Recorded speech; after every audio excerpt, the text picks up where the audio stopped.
Essa semana nós estamos lendo duas parashiot juntas, Matot e Masei. E a segunda delas significa viagens. E nela então a gente fica sabendo que o povo de Israel fez nada menos do que 42 viagens durante os seus 40 anos no deserto. Dá mais ou menos uma viagem por ano, né? Mas na verdade a gente sabe que eles mudavam com muito mais frequência. Por exemplo, no primeiro ano eles fizeram 11 viagens, né? Em alguns lugares eles ficaram mais tempo, chegaram a ficar 19 anos. Mas a questão é, viajavam pra caramba, mudavam de lugar constantemente. E disso hoje a gente vai tirar uma lição para nós. Eu sou Yair Alon e essa é a Energia Semanal.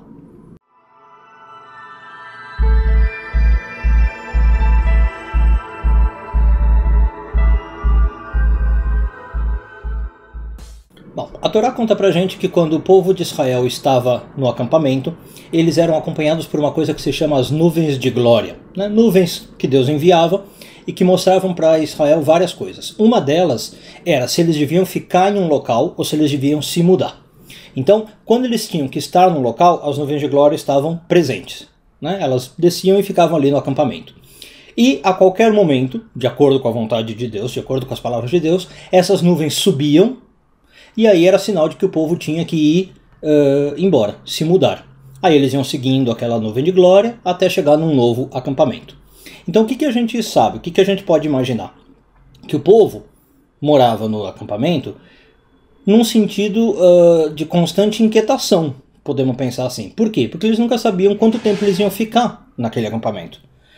Eles acordavam todos os dias e de manhã tinham que olhar para o céu para ver se a nuvem de glória estava chegando até o chão e eles iam ficar, ou se a nuvem de glória tinha subido e eles iam embora. Tá? Então você imagina a sensação de inconstância em que eles viviam. Né?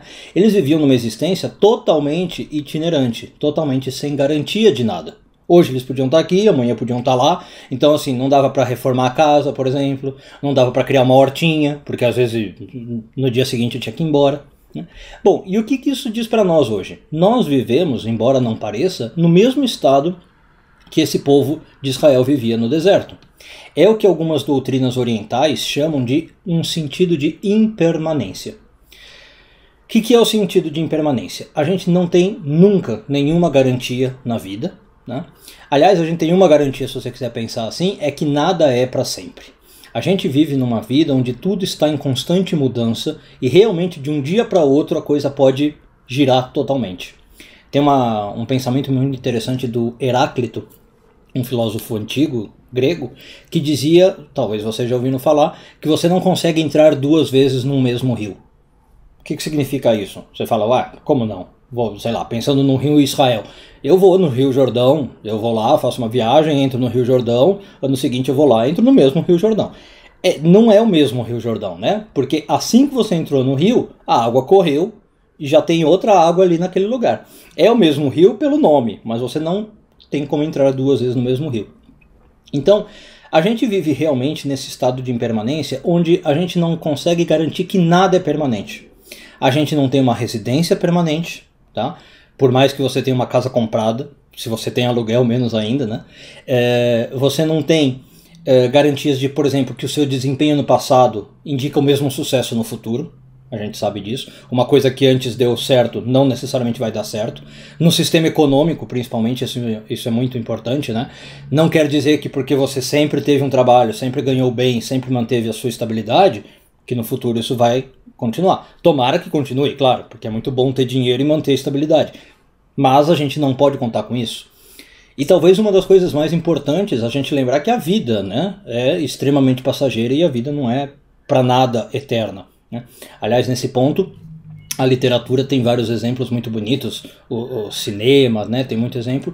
Eu lembro de um em especial, para quem não ouviu falar, vale muito a pena, um poema do Allan Poe, Edgar Allan Poe, onde um cara perde a sua amada, né, o grande amor da sua vida, e claro que ele começa a sofrer por isso, porque ele nunca mais vai ter a amada do lado dele. E no poema aparece um corvo, a figura do corvo, é o nome do poema, né? E o corvo fica para ele sempre falando no original em inglês, nevermore, nevermore. Nunca mais, né? Você nunca mais vai ter a sua amada. Não adianta você ficar mal, não adianta você chorar, não adianta você ficar deprimido, não tem como voltar a sua amada. É uma triste realidade, é um poema pesado, né? Mas o corvo é a realidade em pessoa. Nevermore, nevermore. Nunca mais vai voltar. Então, a gente entender essas coisas, né, traz alguns benefícios. Quais são os benefícios que eu acho que ter essa consciência de impermanência traz pra gente?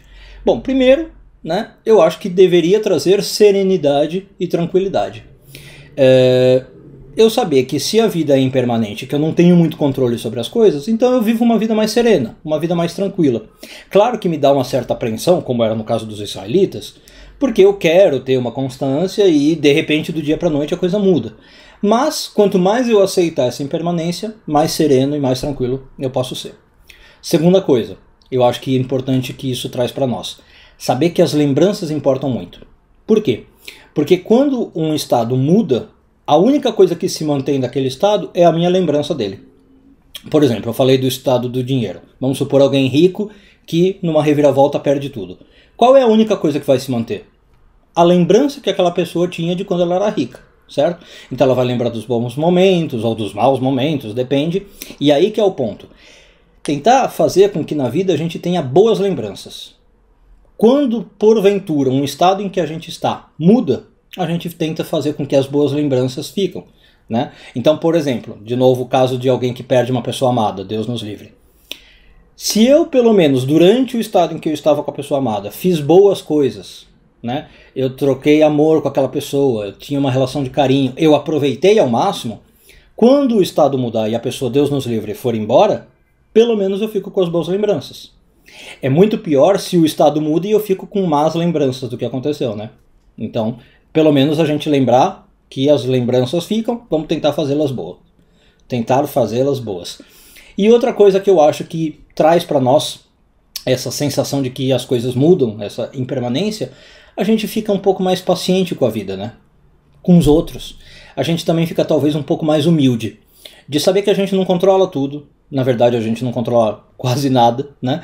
A gente fica com uma soberba um pouco menor, um ego um pouco menor. A gente sabe que a vida tem os seus planos, segundo a Torá, são planos de Deus. Todas as viagens aconteciam conforme a palavra de Deus, né? E não sou eu que estou ali realmente decidido. Então eu fico um pouco mais humilde. Eu sei que do dia para a noite realmente pode aparecer uma nuvem de glória e falar, olha, agora é hora de mudar. E a gente humildemente segue em frente. Uma boa semana a todos. Shavua Tov e tudo de bom.